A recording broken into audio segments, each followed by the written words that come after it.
o Senhor nos traz a esta terra para cairmos à espada e para que nossas mulheres e nossas crianças sejam por presa?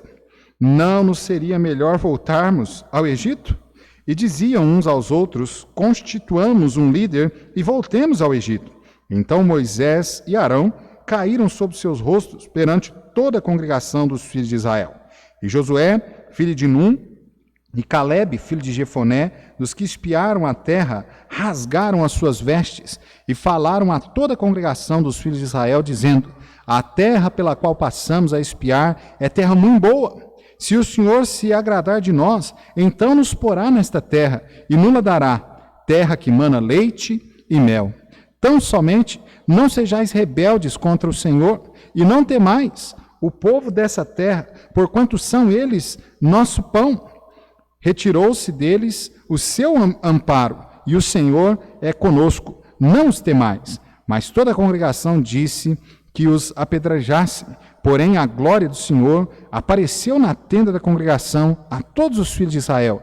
E disse o Senhor a Moisés: até quando me provocará este povo? E até quando não crerá em mim, apesar de todos os sinais que fiz no meio deles?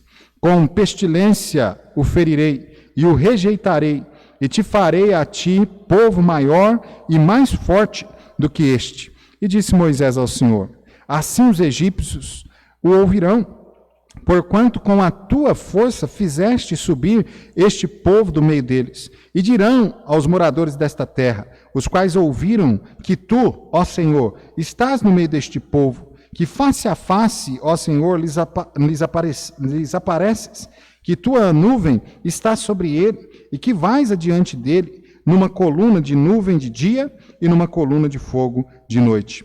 E se matares este povo como a um só homem, então as nações que antes ouviram a tua fama falarão, dizendo: porquanto o Senhor não podia pôr este povo na terra que lhe tinha jurado, por isso os matou no deserto. Agora, pois, rogo-te que a força do meu Senhor se engrandeça, como tens falado, dizendo: o Senhor é longânimo e grande em misericórdia, que perdoa a iniquidade e transgressão, que o culpado não tem por inocente, e visita a iniquidade dos pais sobre os filhos até a 3ª e 4ª geração. Perdoa, pois, a iniquidade deste povo, segundo a grandeza da sua misericórdia, e como também perdoaste a este povo, desde a terra do Egito até aqui. E disse o Senhor: conforme a tua palavra lhe perdoei. Porém, tão certamente como eu vivo, e como a glória do Senhor encherá toda a terra, e que todos os homens que viram a minha glória e os meus sinais que fiz no Egito e no deserto, e me tentaram estas 10 vezes, e não obedeceram a minha voz, não verão a terra de que a seus pais jurei, nenhum daqueles que me provocaram haverá.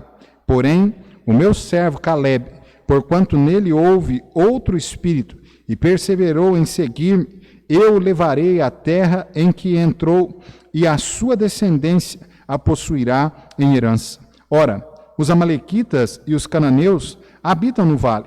Tornai-vos amanhã e caminhai para o deserto pelo caminho do Mar Vermelho.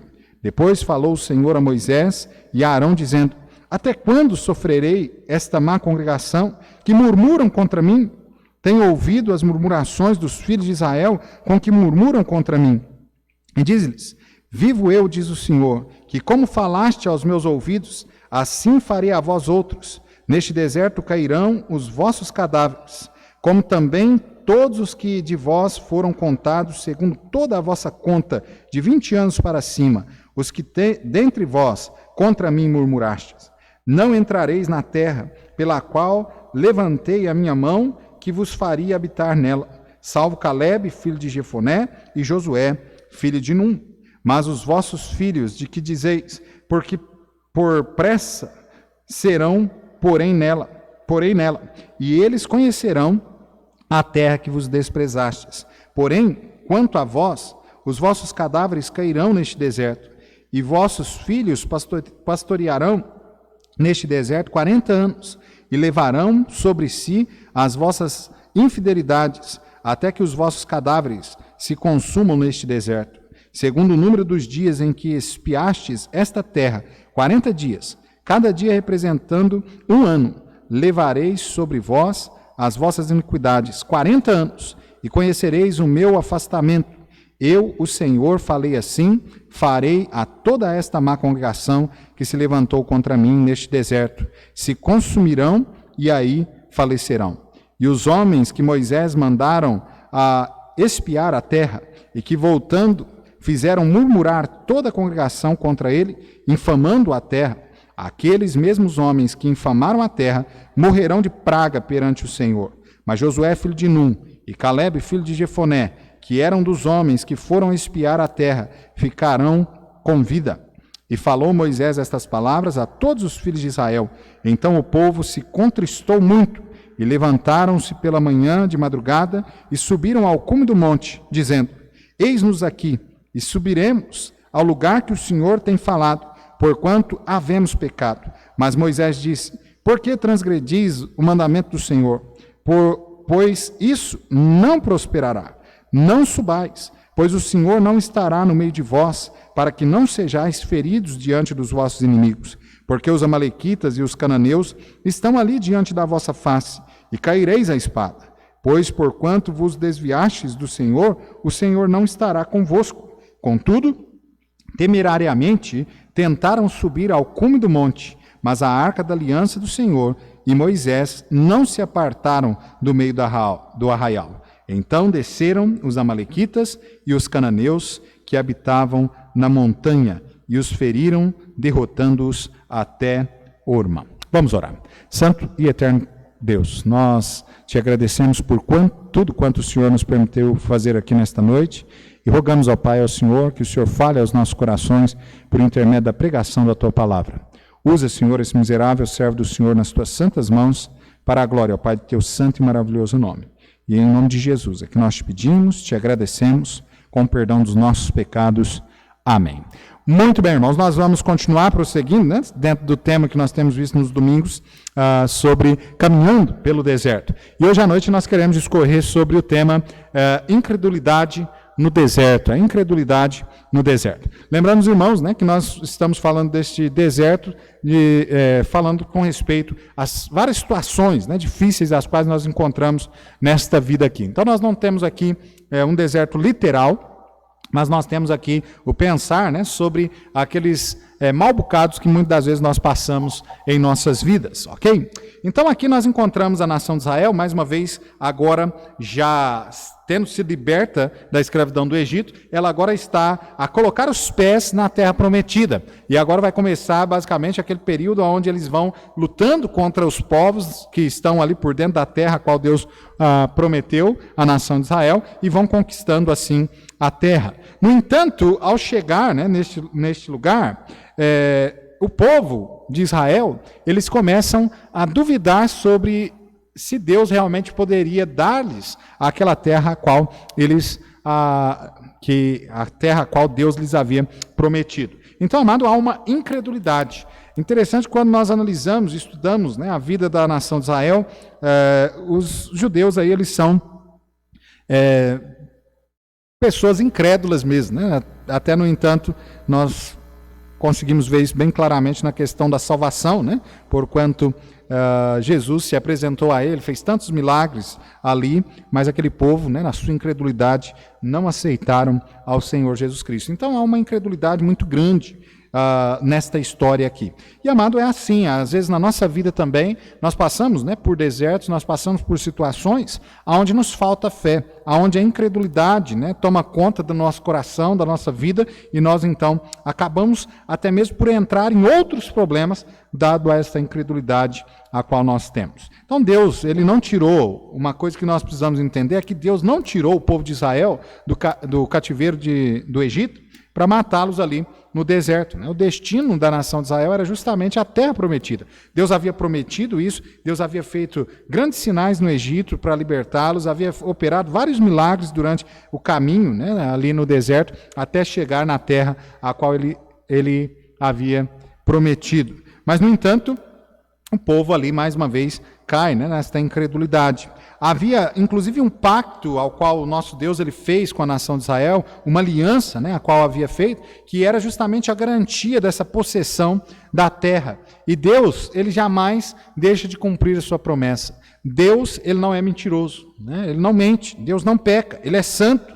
Então, ele jamais é mentiroso e jamais deixaria de cumprir com a sua promessa. Vamos aqui rapidinho, só algumas páginas para frente, em Números mesmo, capítulo 23, verso 19. A palavra de Deus diz assim: Deus não é homem para que minta, nem filho do homem para que se arrependa. Porventura, diria ele e não faria? Ou falaria e não confirmaria?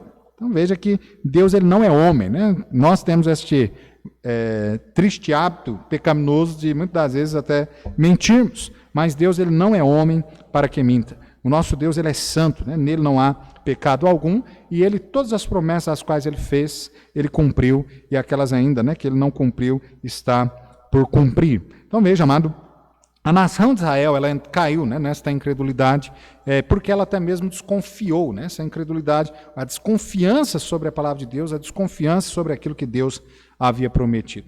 O povo de Israel, porém, não acreditou de forma nenhuma em Deus e foram tomados por esta incredulidade e até mesmo sucumbiram no deserto, como nós acabamos de ler aqui.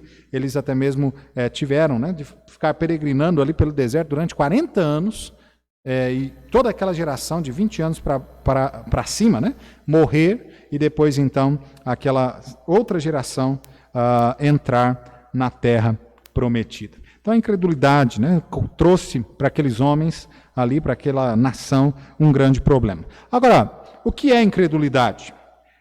É o contrário do viver cristão. Quando nós falamos sobre incredulidade, a incredulidade ela é o contrário do que aquilo que é o crente, o cristão, aquele que é crente no Senhor Jesus Cristo, ele deve viver. Porquanto o cristão ele deve viver com fé em Deus, com fé na palavra de Deus, né? Com fé nas promessas de Deus. Nós temos inclusive vários textos, nós não vamos abrir, são textos bem conhecidos, que a Bíblia inclusive fala sobre este viver cristão, que deve ser baseado, deve ser pautado, né? Fundamentado nessa questão da fé.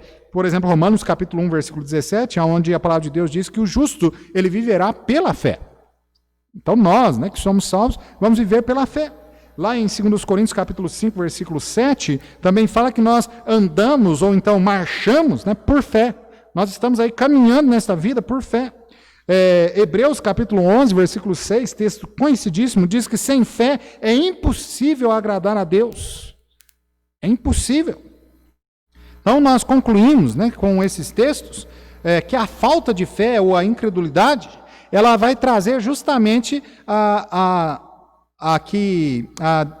paralisia, né, de uma vida com Cristo, de ações, né, que Deus se agrada, vai inclusive matar, né, a nossa vida, a forma como nós vivemos para Deus, de forma que um cristão sem fé é um cristão morto espiritualmente. Não a morte, né, digamos assim, que será a morte eterna, mas é morto porquanto ele não está vivendo por Cristo, ele não está fazendo, né, as coisas que ele deveria então fazer. Então, a falta de fé ou a incredulidade mata, paralisa, desagrada a Deus, impede inclusive o recebimento de bênçãos de Deus, como nós vemos aqui no texto, né? Toda essa nação, esta geração que deixou de receber a bênção de Deus, ou seja, de viver naquela terra prometida por conta da sua incredulidade. Então o povo de Israel, ele estava aí na entrada já da terra prometida e, no entanto, né, a sua incredulidade fez com que eles não pudessem tomar esta terra.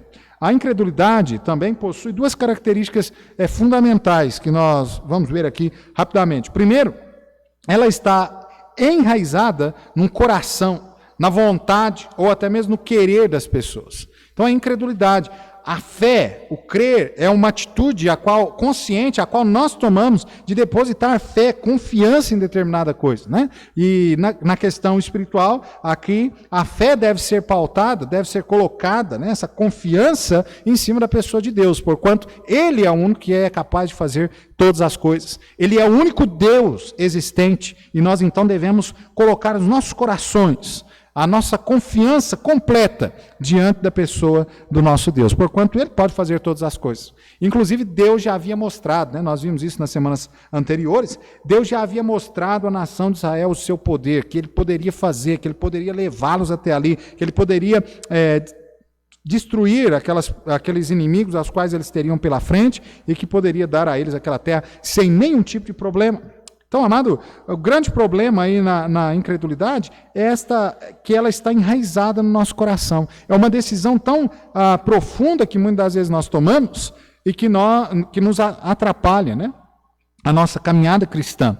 Também aqueles que não são salvos, eles também, por conta da sua incredulidade, não entregam as suas vidas ao Senhor Jesus Cristo e isso afeta as suas vidas eternamente. Caso vão morrer sem Cristo e irão ser lançados no lago de fogo. Também, segundo característica, né, da incredulidade, é que ela é uma rebeldia ou uma oposição consciente, deliberada, quanto à palavra de Deus. Ou seja, Deus fala uma coisa, Deus promete algo, e aí a rebeldia se levanta aqui, as pessoas então querem ir contra Deus, querem desacreditar da palavra de Deus. Foi justamente isso que ocorreu no texto aqui, por 2 vezes, com a nação de Israel.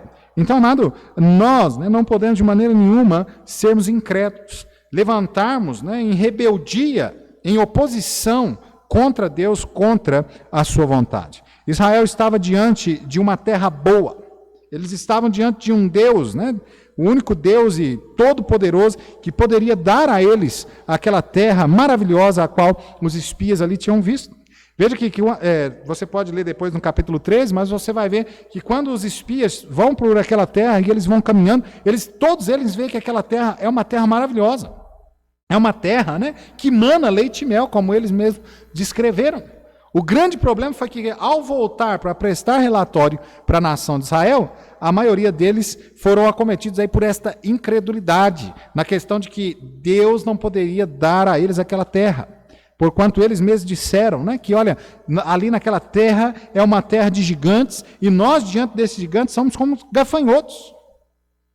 E eles, então, são acometidos por essa incredulidade, e eles, então, perdem, inclusive, o direito de viverem, desfrutarem desta terra maravilhosa. Segundo lugar, irmãos, a manifestação da incredulidade. Há vários tipos que nós podemos ver, maneiras desta incredulidade se manifestar, mas nós queremos citar 2 aqui que são fundamentais para que a gente conheça. Primeiro, a questão do medo. O medo, muitas das vezes, é que traz esta manifestação dessa incredulidade. Nós olhamos, foi justamente o que aconteceu aqui no caso do nosso texto, onde aqueles homens olharam a terra maravilhosa, a promessa de Deus, mas eles olharam para o inimigo, eles olharam para os habitantes daquela terra e eles maximizaram o poder daquelas pessoas, eles maximizaram tanto aquele povo que eles pegaram e reduziram basicamente Deus a nada. Quando, na verdade, não há um inimigo que seja suficientemente poderoso para fazer algo contra Deus. Esta é a realidade, Não é que Deus, em uma batalha, ele vai ali se machucar, se ferir e vai sair vitorioso depois no final. Não. Não há um inimigo suficientemente poderoso para fazer nada contra Deus. Nem sequer causar nele um arranhão. Deus, ele é todo poderoso. Mas o medo fez com que o povo, a nação de Israel, se esquecesse disso. Se esquecesse desta realidade de que Deus, ele é poderoso. Então, olha algumas consequências que acabamos aí por ter quando nós deixamos o medo tomar conta, essa incredulidade se manifesta nas nossas vidas. Vamos aqui rapidinho, Deuteronômio. Nós vamos virar para Deuteronômio aí, ainda o texto paralelo ao nosso aqui. Deuteronômio capítulo 1. Deuteronômio capítulo 1, o verso 21. Deuteronômio 1, 21. A palavra de Deus diz assim: Eis aqui o Senhor teu Deus tem posto esta terra diante de ti. Sobe, toma posse dela, como te falou o Senhor Deus de teus pais. Não temas e não te assuste. Então veja que Deus mesmo já havia anteriormente tomado, né, ali a precaução de alertar o povo que eles não deveriam temer, ser temerosos, ter medo, né, de lutar por aquela terra. O medo, amado, muitas das vezes faz com que nós ignoremos o plano de Deus para as nossas vidas. Aqui ainda em Deuteronômio, capítulo 1, nós vamos ver alguns textos aqui neste capítulo, alguns versos, nós vemos justamente isso tendo acontecido com a nação de Israel. O povo, né, ficou com medo e eles acabaram ignorando os planos de Deus que Deus tinha para a sua vida. Olha o verso 19 a 21. Diz assim: então partimos de Horebe e caminhamos por todo aquele grande e tremendo deserto que vistes, pelo caminho das montanhas dos amorreus, como o Senhor nosso Deus nos ordenara. E chegamos a Cades Barneia. Então eu vos disse: chegados sois às montanhas dos amorreus que o Senhor nosso Deus nos dá. Eis aqui o Senhor teu Deus tem posto esta terra diante de ti. Sobe, toma posse dela, como te falou o Senhor Deus de teus pais. Não temas e não te assustes. Então veja, amado, Deus tinha um plano para aquele povo. O plano de Deus era justamente conduzi-los em segurança até a terra prometida. É guardá-los de forma que eles habitassem naquela terra, habitassem ali em segurança, que eles desfrutassem da prosperidade daquela terra, que eles desfrutassem também de uma comunhão constante com o próprio Deus. O plano, né, de Deus era esse. O problema é que, dado ao medo, este povo ignorou os planos de Deus, ignorou as promessas de Deus, e por conta disso, né, sofreram pelo deserto aí durante 40 anos e morreram toda aquela geração. Também, o medo, ele distorce os propósitos de Deus sobre a nossa vida. Olha o versículo 27 e 28, aqui em Deuteronômio, ele fala assim: e murmuraste nas vossas tendas, e disseste: porquanto o Senhor nos odeia, nos tirou da terra do Egito, para nos entregar nas mãos dos amorreus, para destruir-nos. Para onde subiremos?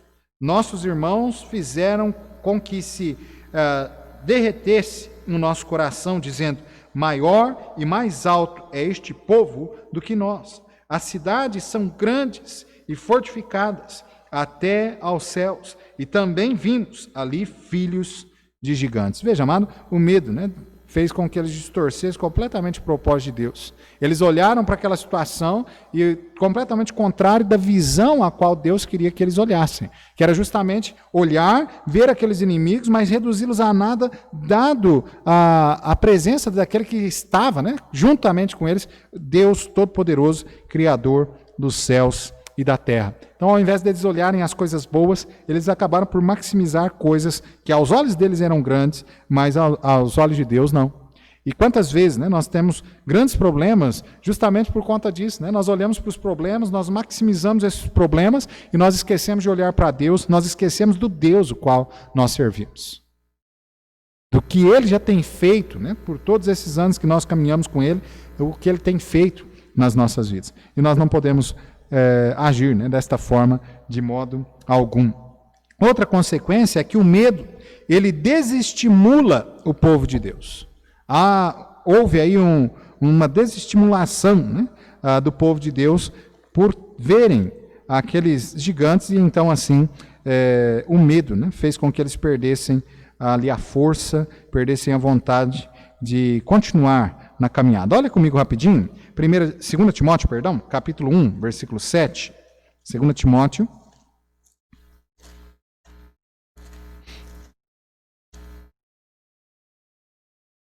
Capítulo 1, verso 7. Porque Deus não nos deu um espírito de temor, mas de fortaleza e de amor e de moderação. Veja que quando nós, né, estamos com fé em Deus, é justamente esse o espírito que nós temos, né? Um espírito realmente não de covardia, mas um espírito realmente de coragem, de irmos adiante. Nós não tememos, né, os inimigos, nós não tememos, inclusive a Satanás, mas quando nós estamos distante de Deus, quando nós estamos vivendo de forma incorreta, e aí nós somos acometidos por esta incredulidade, esse medo, né, do inimigo, e até nós ficamos com medo daqueles inimigos que Deus mesmo já prometeu a vitória sobre eles. Daqueles inimigos, inclusive, que já estão derrotados pelo poder de Deus, né? Veja que alguns crentes que têm medo do diabo, mas o diabo já está derrotado. O diabo já foi derrotado pelo poder, né, de Cristo Jesus. Ele já está condenado ao lago de fogo. Ele vai ali sofrer pela eternidade. Sofrimento doloroso por conta da maldade, né? A qual ele fez durante sua vida. Para ele não há nem mesmo a forma de se livrar disso. Ele já está condenado, sentenciado, condenado. Ele só está esperando, né, a ordem aí da execução da prisão, e ele então vai estar ali no lago de fogo pela eternidade, sofrendo, né? Algumas pessoas acham que Satanás ele vai reinar no inferno. Ele não vai reinar, né? Ele vai ser aquele que vai estar sofrendo mais do que qualquer outra pessoa ali no lago de fogo. Ele estará sendo condenado ao lago de fogo pela eternidade. Então, veja, amado, nós não podemos ter um espírito, né, de temor contra os nossos inimigos, porquanto os nossos inimigos já foram vencidos, todos eles em Cristo Jesus. Inclusive Satanás, a morte e até mesmo o mundo, né? Uma quarta consequência é que o medo, ele se recusa, faz com que a gente se recusa em crer nas promessas de Deus. Olha mais uma vez aí em Deuteronômio, capítulo 1, versículo 29 a 33. O que aconteceu com a nação de Israel foi justamente isso, né? Eles não tiveram como crer nas promessas de Deus por conta do medo que eles estavam. Olha aí, versículo 29 a 33. Então eu vos disse, não vos espanteis, nem os temais. O Senhor vosso Deus, que vai adiante de vós, ele pelejará por vós, conforme a tudo o que fez convosco diante de vossos olhos no Egito, como também no deserto, onde vistes que o Senhor vosso Deus nele vos levou, como um homem leva seu filho, por todo o caminho que andastes, até chegardes a este lugar. Mas nem por isso crestes no Senhor vosso Deus, que foi adiante de vós por todo o caminho, para vos achar o lugar onde vós deverias acampar de noite no fogo, para vos mostrar o caminho por onde havias de andar e de dia na nuvem. Então veja, amado, que o povo, eles tiveram medo, né? Mesmo dadas as promessas as quais Deus fez, eles tiveram medo e eles não cumpriram com aquilo que Deus desejava com que eles fizessem. Outra consequência do medo que nós podemos ver aqui nessa história é que o medo, no nosso texto aqui, é que o medo, ele desobedece, né, os princípios de Deus. Quando nós estamos com medo, nós acabamos por desobedecer esses princípios. Está no verso 26 aí de Deuteronômio 1, onde diz, porém vós não quisestes subir, mas fostes rebeldes ao mandamento do Senhor vosso Deus. Então, há uma desobediência, faz aí o medo, causa esta incredulidade, vindo o medo, causa esta desobediência aos princípios de Deus. E há uma sexta consequência do medo também, que o medo gera um sentimento de impotência ou incompetência diante dos nossos inimigos. Aí nós voltamos lá ao nosso texto inicial, Números, mas nós vamos no capítulo anterior, Números 13, no versículo 30 a 31, diz assim, Números 13, 30 a 31, então Calebe fez calar o povo perante Moisés e disse, certamente subiremos e possuiremos em herança, porque seguramente prevaleceremos contra ela. Porém os homens que com eles subiram disseram, não poderemos subir contra aquele povo, porque é mais forte do que nós. Olha só, né? Então veja aí que esse é um grande, né, problema aí, que eles viram-se impotentes, incompetentes até mesmo, na questão de irem, né, contra esses inimigos. Então, amado, os 10 espias aqui, tomados, né, pelo medo, eles olharam para a força, né, daqueles seus inimigos, ao invés de olhar para o poder de Deus. E isso foi que fez com que eles temessem, com que eles tivessem medo. Todas as circunstâncias que nós passarmos, né, dado o inimigo, por maior que ele seja nas nossas vidas, se nós olharmos sempre em Deus, nós vamos sempre termos coragem, né, para enfrentar. Deus sempre vai nos dar este espírito, né, de coragem para enfrentar o inimigo, ou seja, as adversidades que nós encontramos pela frente. Porquanto o nosso Deus ele está a cuidar de nós. Outra questão, né, que é a manifestação da incredulidade aí, a segunda, é a questão da infâmia. E nós vemos aqui a palavra de Deus, né? Ele disse que a terra era boa.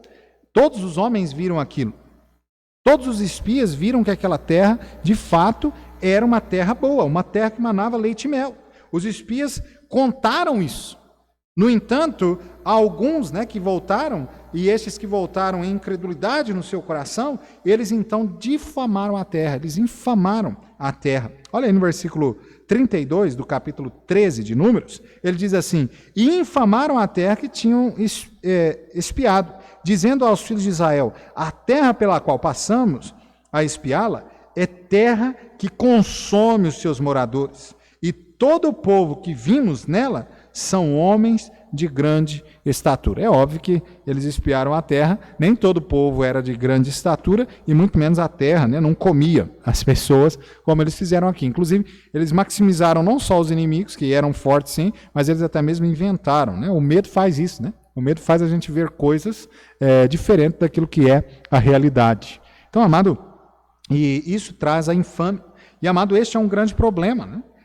Também na questão da incredulidade. A incredulidade leva-nos a desvalorizar aquilo que realmente tem valor e faz-nos valorizar ou supervalorizar aquilo que não tem valor algum. Observe que os espias foram tomados aí por uma baixa, né, autoestima, e eles então, nutrindo até mesmo esse complexo de inferioridade, eles foram aí colocados, reduziram a si mesmos como a nada, reduziram a Deus como a nada e colocaram os moradores daquela terra numa superestima. E fazendo com que eles realmente, olha, parece que esse povo, eles colocaram como uma visão, como o povo é maior até mesmo do que o nosso Deus, é mais poderoso até mesmo do que o nosso Deus. E, amado, muitas vezes nós também pensamos dessa forma, mas nós precisamos tomar cuidado, não podemos ter incredulidade. Mesmo nos momentos difíceis, nós devemos confiar unicamente, exclusivamente em Deus. Lembrar, trazer pela nossa memória que o nosso Deus, de fato, Ele é todo poderoso e que Ele pode todas as coisas. É interessante que quando nós vamos fazer a nossa confissão, né, de fé, nós vamos falar, né, para as pessoas sobre o Deus o qual nós servimos, e nós não estamos passando por problema nenhum, nós falamos, né, deste Deus, e nós falamos que, olha, o Deus o qual eu sirvo, Ele é todo poderoso e não sei o que e tal, e a gente fala, né, da grandeza do nosso Deus, mas às vezes um pequeno problema que nós nos deparamos, aí nós já começamos a duvidar sobre essa grandeza. Então, irmãos, nós precisamos conciliar, né, aquilo que nós temos de conhecimento de Deus com o nosso coração e colocar isso em harmonia, para que quando nós venhamos nos deparar contra as nossas dificuldades, os nossos inimigos, a gente tenha em mente mesmo, bem guardado ali, que o nosso Deus, de fato, Ele é todo-poderoso. E que, de fato, né, Ele está a cuidar de nós. Que, de fato, nós não vamos perecer. O crente, né, ele tem esta promessa de Deus e esta grande certeza de que Ele não vai perecer. Então, nós temos esta promessa de Deus, essa certeza. Então, nós não precisamos, inclusive, nem temermos, né, os piores dos inimigos que o homem pode ter. Por isso, nós não precisamos temer Satanás, porquanto Deus, né, já nos livrou de Satanás. Nós não precisamos temer também a morte, porquanto nós já fomos libertos da morte em Cristo Jesus. Nós não precisamos temer este mundo, porque nós também já estamos libertos deste mundo. Nós estamos somente esperando, né, a vinda de Cristo, para nós irmos realmente viver na nossa pátria, na pátria celestial. Então, amado, nós não precisamos temer de maneira nenhuma. Em terceiro lugar, nós vemos as consequências, né, da incredulidade com este povo. Então, este povo, por conta da sua incredulidade, houve algumas consequências que vieram sobre suas vidas. A incredulidade, quando disseminada, produz consequências desastrosas. E a incredulidade, nós temos que tomar cuidado porque ela é contagiante. Irmãos, nós temos que tomar muito cuidado de ficarmos perto de pessoas que duvidam sobre o poder de Deus. Que de repente, né, não tem uma fé realmente contundente nas coisas de Deus. porquanto a incredulidade ela é contagiante. Nós vemos aqui no texto mesmo, né, que essa incredulidade contagiou. Foram 10 homens que voltaram, 12 foram, 10 voltaram ali com uma incredulidade muito grande no seu coração. E quando eles chegaram ali, o discurso daqueles 10 homens contagiou toda a nação de Israel. De forma que os homens, né, começaram ali a chorar, a lamentar mesmo. Foram acometidos por esta incredulidade, de forma que eles se esqueceram de tudo que Deus havia feito. Veja que não foi uma pessoa que esqueceu, mas toda a nação, basicamente, salvo aí Moisés, né, Arão, e Josué e Caleb. Os demais foram acometidos por esta incredulidade. Amado, a incredulidade, vejamos aqui rapidinho, a incredulidade, ela contagia o povo ao desespero. Olha aí no nosso texto de Números 14, verso 1, ele diz assim: então toda a congregação levantou a sua voz e o povo chorou naquela noite. Olha só. O povo vai espiar a terra, eles já haviam experimentado o poder de Deus, tanto na questão da libertação deles do Egito, ali onde Deus derramou aquelas 10 pragas, né, e fez algo maravilhoso ali para libertar aquele povo. Agora eles haviam caminhado pelo deserto, Deus havia os sustentado, né, com pão, havia sustentado eles a falta de água, Deus estava sempre ali suprindo as suas necessidades. Agora eles estão a colocar o pé naquela terra a qual Deus havia prometido para eles. Depois de ver tantas maravilhas que Deus havia operado, e agora eles começam a ter esta incredulidade, eles começam a ser contagiados, né, por essa incredulidade destes homens que voltaram realmente com uma visão completamente distorcida sobre aquilo que Deus tinha para eles. Então, amado, a incredulidade, ela contagia as pessoas no desespero. Por isso que tantas vezes quando nos falta fé, nos falta confiança em Deus, nós ficamos desesperados. Situações que nós enfrentamos e aí nós ficamos desesperados. Nós esquecemos, né, de quem é realmente o Deus o qual nós servimos. Então o povo ele foi contaminado, né, tomado por esse desespero após o discurso desses incrédulos que chegaram de espiar a terra prometida. Interessante que Josué e Caleb também fizeram um grande discurso. Eles falaram, inclusive, sobre o que Deus, né, havia feito e que nós podemos confiar que se nós formos fiéis, Deus vai nos dar essa terra. Mas veja que a incredulidade aí falou muito mais alto no coração do povo do que o discurso, né, de fé de Josué e Caleb.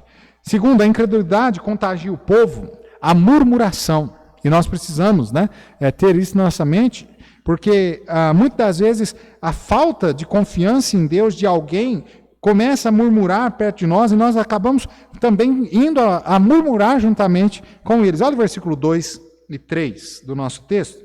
Diz assim: e todos os filhos de Israel murmuraram contra Moisés e contra Arão, e toda a congregação lhes disse: quem dera tivéssemos morrido na terra do Egito. Ou quem dera tivéssemos morrido nesse deserto. E por que o Senhor nos traz a esta terra para cairmos à espada e para que nossas mulheres e nossas crianças sejam por presa?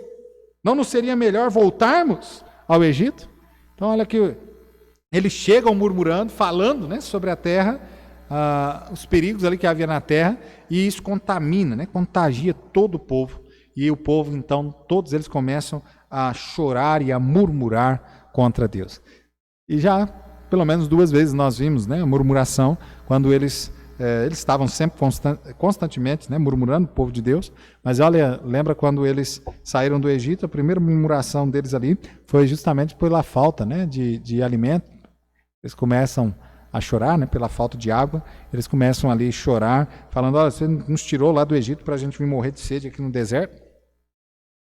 Depois, até mesmo pelo pão, eles também começam a murmurar, falando: olha, você tirou a gente de lá para a gente vir morrer aqui de fome no deserto. Pelo menos lá no Egito nós tínhamos, né, pepino, nós tínhamos cebola. Nós podíamos nos fartar. Agora é engraçado, né? Os escravos não poderiam jamais fartar. O alimento era um alimento fracionado, né, racionado, melhor dizendo, e eles não poderiam comer em abundância, não. Mas olha, a murmuração deles chega a tal ponto aqui, que eles começam a olhar para trás, e ao invés de olhar para as maravilhas as quais Deus operou, eles começam a olhar lá para o Egito, e eles começam a falar: olha, nós poderíamos era voltar para lá. Nós poderíamos era viver aquela vida de novo, né? Basicamente, olha, aquilo que era vida, né? O pensamento deles era justamente esse. Então, amado, a incredulidade aqui, ela contagia, né, o povo à murmuração. A murmuração foi geral.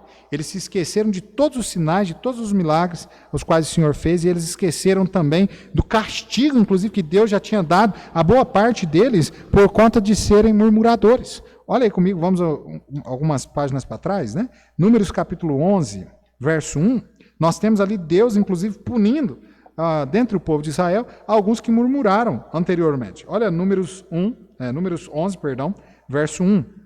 A palavra de Deus diz assim: e aconteceu que queixou-se o povo falando o que era mal aos ouvidos do Senhor. E ouvindo o Senhor, a sua ira se acendeu, e o fogo do Senhor ardeu entre eles, e consumiu os que estavam na última parte do arraial.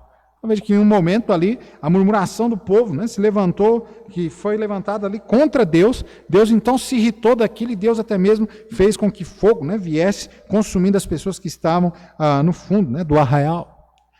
E amado, veja que nem isso, nem eles sabendo que Deus, né, não gosta de murmuração. Murmuração é pecado. Ainda mais, né, murmurarmos contra Deus. Mas, no entanto, amado, nem eles mesmos, sabendo sobre isso, eles não se importaram, eles continuaram murmurando contra Deus. Toda a nação se levantou a murmurar contra o nosso Deus. Terceiro, a incredulidade também contagia o povo à apostasia. Olha aí no Números 14, né, verso 4, diz assim: e diziam uns aos outros: constituamos um líder e voltemos ao Egito. Apostasia, né, a ideia de voltar ao Egito aqui é de tornar a vida antiga. A ideia aqui é de voltar às velhas práticas, à escravidão, abrir mão da aliança que o Senhor havia feito com eles. Veja bem.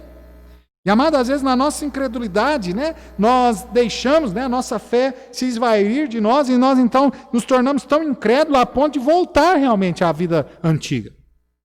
Quantas pessoas que outrora estiveram no meio de nós, mas por conta de terem sido tomados pela incredulidade, terem abandonado sua fé, hoje estão vivendo na vida até mesmo pior do que a vida que eles viviam antes de terem entregado suas vidas ao Senhor Jesus. Lembra lá em Pedro, né? Pedro diz a respeito disso, né? Se nós que conhecemos a verdade, entregamos a nossa vida ao Senhor Jesus Cristo, se nós voltarmos, né, a nossa vida pregressa, a palavra de Deus ali, Pedro diz que o nosso último estado, né, vai ser pior do que o primeiro, que esta vida a qual nós estamos voltando é como se fosse um cão voltando ao seu próprio vômito, como uma porca lavada voltando ao despojador de lama. Então, amado, nós não podemos deixar, né, jamais que a nossa vida seja cometida por essa incredulidade, que haja esta apostasia em nossas vidas. A apostasia é rebelião contra Deus. É quando o cristão deixa de ouvir a verdade bíblica e passa aí, né, as fábulas, as doutrinas de demônio. Ele então começa a abandonar a sua fé. Olha aí, Timóteo, vamos voltar lá em Timóteo mais uma vez? 1 Timóteo agora, capítulo 4, nós estamos terminando. 1 Timóteo capítulo 4. 1 Timóteo capítulo 4, o verso 1, diz assim: mas o Espírito expressamente diz que nos últimos tempos apostatarão alguns da fé, dando ouvidos a espíritos enganadores e a doutrina de demônios. Veja, amado, é justamente esta a era, né, a qual nós estamos vivendo, a era da apostasia. As pessoas estão deixando, né, a sua fé, deixando realmente de crer na Bíblia, para ir atrás de fábulas contadas por homens, para ir atrás de um evangelho de uma falsa prosperidade. Então, amada, a apostasia, né, tem sido dominante nesta era a qual nós estamos vivendo, mas, amado, nós precisamos nos manter firmes. Nós não podemos ser acometidos pela incredulidade, ser levados à apostasia, a abandonar os caminhos do Senhor de maneira nenhuma. Essa geração do Êxodo, ela tornou-se, inclusive, um exemplo de apostasia no Novo Testamento. Você olha, né, vários textos no Novo Testamento, Paulo, né, citando, João citando, eles como exemplo de apostasia. Olha que coisa ruim. É bom quando nós somos citados, né, como exemplo de uma coisa boa. Mas agora veja, a velha geração de Israel ali, que morreu no deserto, elas são um exemplo de apostasia. Um exemplo de alguém que foi rebelde contra a palavra de Deus, contra a vontade de Deus sobre a sua vida. Então, amados, nós precisamos ter cuidado com respeito à apostasia. É o que Paulo também nos orienta lá em 2 Tessalonicenses. Vamos lá, rapidinho. 2 Tessalonicenses.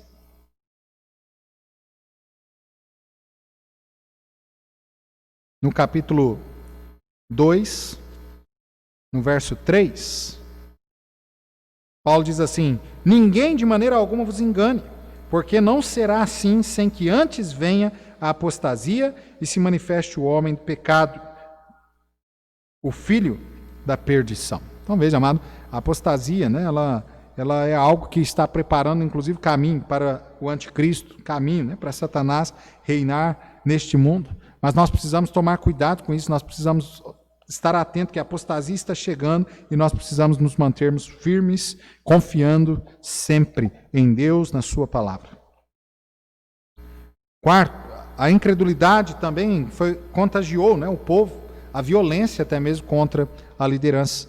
Olha aí Números 14, verso 10. Números 14, verso 10. A palavra de Deus diz assim: mas toda a congregação disse que os apedrejassem. Porém, a glória do Senhor apareceu na tenda da congregação a todos os filhos de Israel. Veja, amado, a incredulidade fez contagiou a nação até mesmo a se opor contra a liderança de forma violenta.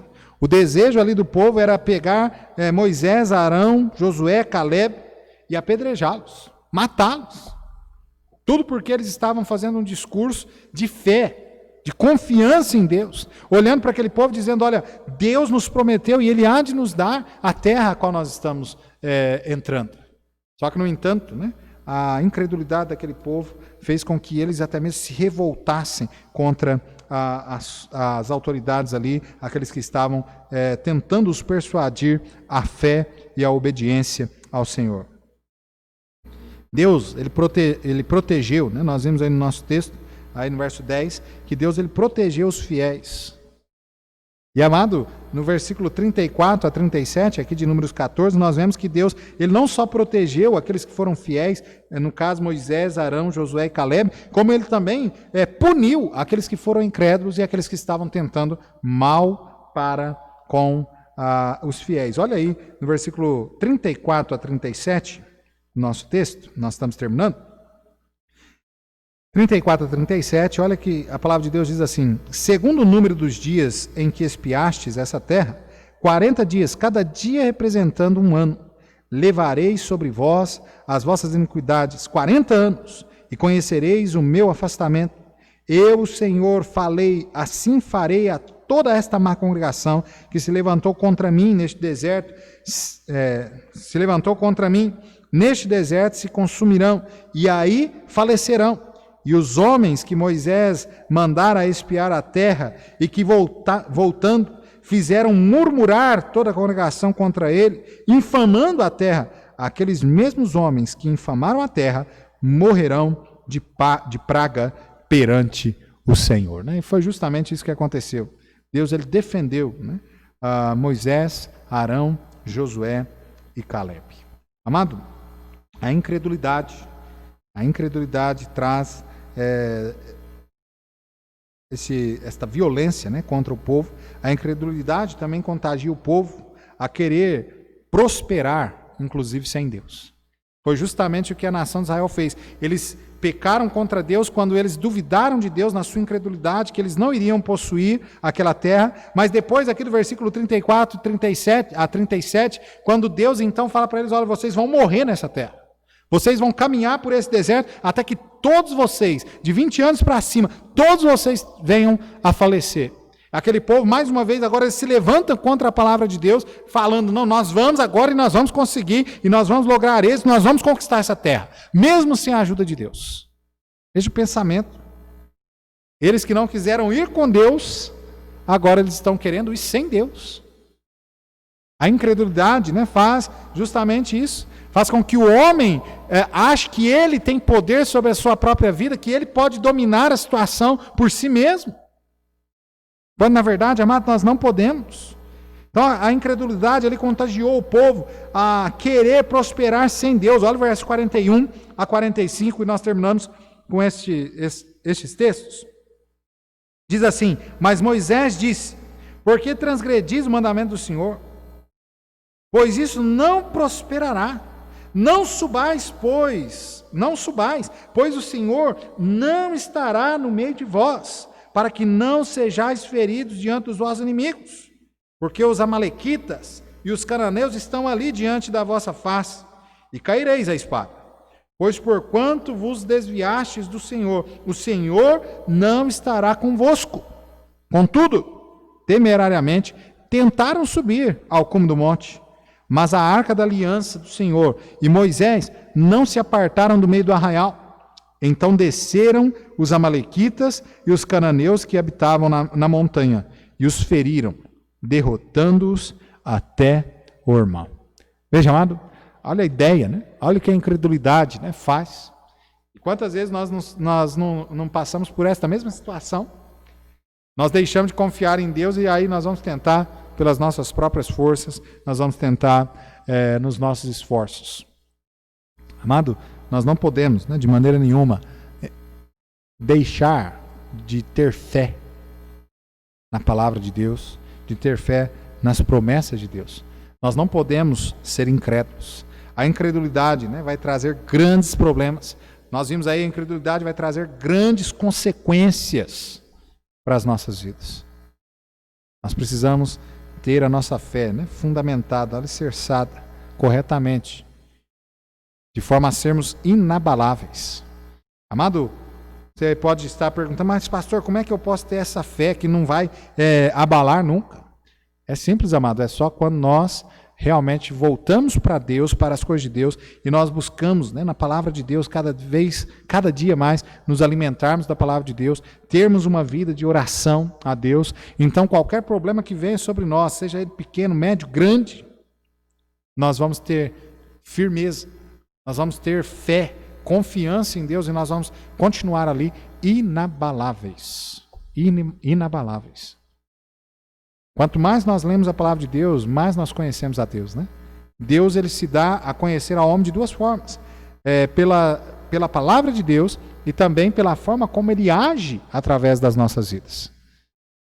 E quando nós, então, lemos a palavra de Deus, nós vamos conhecendo Deus. Quando nós vamos vendo ele agir em nossas vidas, nós vamos conhecendo Deus, e à medida que nós vamos conhecendo a Deus, nós vamos depositando ainda maior fé, maior confiança em Deus.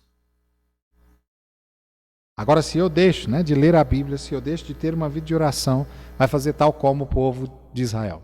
Nós vamos esquecendo de quem é Deus, nós vamos esquecendo do que Deus tem feito na nossa vida, e então nós vamos partir para o lado da incredulidade, e nós vamos sofrer muito, porquanto nós vamos querer, né, lutar as lutas desta vida, militar à nossa própria custa.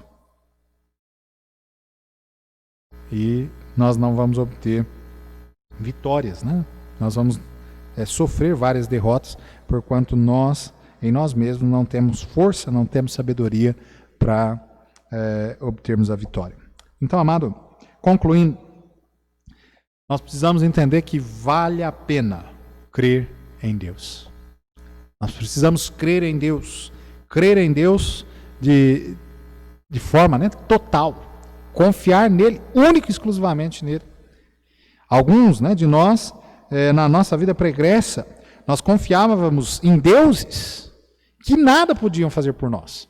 A própria palavra de Deus diz, né, que tinham olhos, mas não podiam ver, tinham mãos, mas não podiam apalpar, tinham boca, mas não falar. Eles nada podiam fazer por nós. E mesmo assim, naquela vida pregressa, muitos de nós confiávamos cegamente naqueles deuses. Nós achávamos que aqueles deuses eram capazes de fazer qualquer coisa, quando na verdade não eram. Nem sequer deuses eles eram. Mas, amado, hoje, né, crentes em Cristo Jesus, servos do Senhor, nós realmente estamos adorando um Deus maravilhoso, um Deus todo-poderoso, detentor de todo o poder. Nele não há parte de poder, mas nele ele é detentor de todo o poder. E, amado, ele pode fazer sim todas as coisas por nós. Então nós podemos sim. Diferente daquela fé que nós tínhamos no passado, uma fé realmente ali cega naqueles deuses, que nada podia fazer por nós, nós podemos depositar uma confiança ainda redobrada daquela sobre o nosso Deus, porquanto Ele pode fazer todas as coisas por nós. Vale a pena, irmãos, crer em Deus. Então não sei qual é a situação que você está passando na sua vida nessa noite. Talvez você esteja passando por algum problema, né, familiar, problemas de saúde, talvez você esteja com algum problema financeiro. E eu quero dizer para você que você deve confiar em Deus. Você é um salvo em Cristo Jesus, confie em Deus, creia nele, Ele está cuidando de você. Nós, inclusive hoje de manhã, né, no culto da manhã, nós falamos sobre isso, né? Deus, Ele cuida de nós. Se Ele cuida das aves, né, do campo, se Ele cuida, né, do lírio, muito mais Ele vai cuidar de nós, né? Ele vai desempenhar um cuidado muito maior sobre nós, porquanto Ele nos amou. Agora veja, amado, se você é perdido, se você ainda não tem certeza da sua salvação, você precisa entregar a sua vida ao Senhor Jesus Cristo. Você precisa crer que Jesus Cristo, Ele é o único que pode salvar a sua alma. Ele é o único que pode dar a você a vida eterna. Nós estamos aí em meio a uma pandemia, não podemos sair de casa. A maioria de nós estamos indo do trabalho, a gente volta para casa, tenta fazer a higienização da melhor forma possível. Nos grandes centros, né, do nosso país, uma mortandade terrível, né, com esta doença, causada por esta doença. Uma coisa é certa, nem eu nem você temos plena certeza de que nós vamos passar por essa pandemia e sairmos vivos, né, do outro lado. E o que eu gostaria de chamar a sua atenção é que se você partir desta vida sem Cristo Jesus, a palavra de Deus diz que você estará queimando por toda a eternidade no inferno. Então entregue a sua vida ao Senhor Jesus Cristo. Confie em Cristo Jesus, que Ele é o único que pode, de fato, salvar você da condenação do inferno, dar a você a vida eterna, perdoar os seus pecados. Entregue sua vida ao Senhor Jesus Cristo. Receba Ele hoje mesmo como seu único e suficiente Salvador. Pastor, mas como eu faço isso? É muito simples. Você só precisa orar, fazendo uma oração simples, pedindo para Ele, né, perdoar os seus pecados, salvar a sua alma. Dizer para Ele que você crê, sim, que Ele é o único que pode salvar a sua alma. A palavra de Deus diz que quando nós fazemos isso, né, de coração, nós recebemos a vida eterna. Nós recebemos dele a salvação. Então tome essa decisão o mais rápido possível. De repente você precisa, né, de uma ajuda. No final também da transmissão do nosso culto, você pode pegar o telefone ali, o WhatsApp, que vai aparecer na tela, e também entrar em contato conosco. Nós teremos imenso prazer de poder ajudar você nesta decisão. Amado, Josué e Caleb, eles foram os únicos daquela geração que possuíram a terra prometida, porquanto deles não faltou fé em Deus. Eles não caíram na incredulidade, eles permaneceram fiéis, confiantes no Senhor. Que Deus nos ajude, né? Ao final de nossas vidas, nós termos chegado, tal como Paulo, combatido o bom combate, acabado a carreira e guardado a nossa fé. Vamos orar. Senhor, muito obrigado, ó Pai, pelo tempo qual nós podemos ter na Tua casa, nesta noite, pelo tempo, ó Pai, qual a Tua igreja, ainda que impossibilitada de reunir aqui na Tua casa, nós nos reunimos, ó Pai, diante da Tua presença aí no céu, que é um lugar muito melhor. Mas, ó Pai, nós pedimos ao Senhor que a palavra do Senhor pregada nesta noite aos nossos corações possa verdadeiramente, ó Pai, tomar parte de nós e que nós possamos verdadeiramente vivermos confiados no Senhor, que jamais possamos ser acometidos pela incredulidade, mas, ó Pai, que nós possamos permanecer na fé a qual o Senhor, ó Pai, tem nos dado, a qual um dia nós recebemos, e que nós possamos, ó Pai, trabalhar também neste mundo para que outras pessoas cheguem ao conhecimento de Cristo Jesus. E que nós possamos, até a vinda do nosso Senhor Jesus Cristo, ou até o partir deste mundo aqui, estarmos alicerçados, bem firmados na Sua palavra, no Teu Divino Espírito Santo.